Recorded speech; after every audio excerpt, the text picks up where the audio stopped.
मेरे घर भी आता रहा। जी पर ध्यान दो ना, उसकी तरबियत करो। तो मेरे दिए हुए पैसे वो तुमसे मिलने मेरे तो मुझ पर लुटाती रही। काम की नहीं है, मैं अपनी चीजों को लेके नहीं तानिया, ऐसा वो कोई कैसे मेरे कमरे में जा सकता है? कुछ भी नहीं है। बकवास मत करो तुम।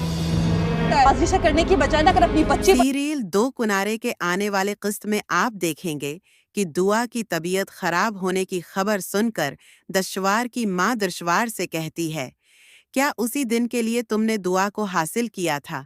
अगर उसे कुछ हो जाता तो जिम्मेदार कौन होता? अगर तुम उसका ख्याल नहीं रख सकती थीं तो तुम्हें दुआ को वलीद के पास ही रहने देना चाहिए था। कम इस घर में तो उसका ख्याल ठीक से रखा जाता था। ये सुनकर दरशवार कहती है, क्या हो गया है उम्मी?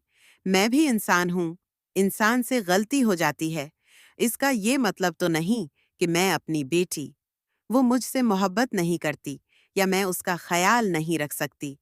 आप लोगों को अजीब सी गलत फहमी है कि इस घर में मेरी बेटी का मुझसे ज्यादा बेहतर ख्याल रखा जाता था। सुतीली माँ सुतीली ही होती है, आप ये बात क्यों नहीं समझती?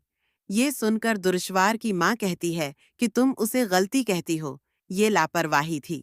दुर्शवार, तुम्हारी इस लापरवाही की वजह से दुआ की जान भी जा सकती थी। सुतीली ही सही, मगर मावरा दुआ का तुमसे बेहतर ही ख्याल रखती रही है इतने उरसे से।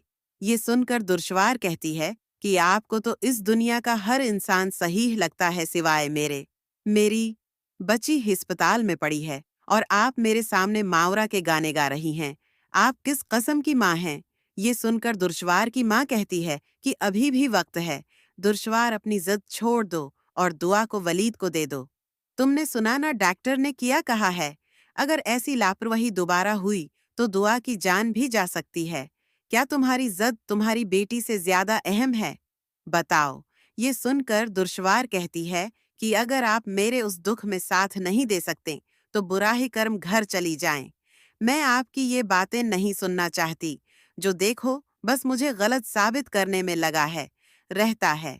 तो ये सुनते ही दुर्शवार की माँ कहती है कि हम तुम्हारी भलाई के लिए बात कर रहे हैं। तुम अपनी जिद में अपनी बच्ची के साथ बहुत बड़ी ज्यादती कर रही हो।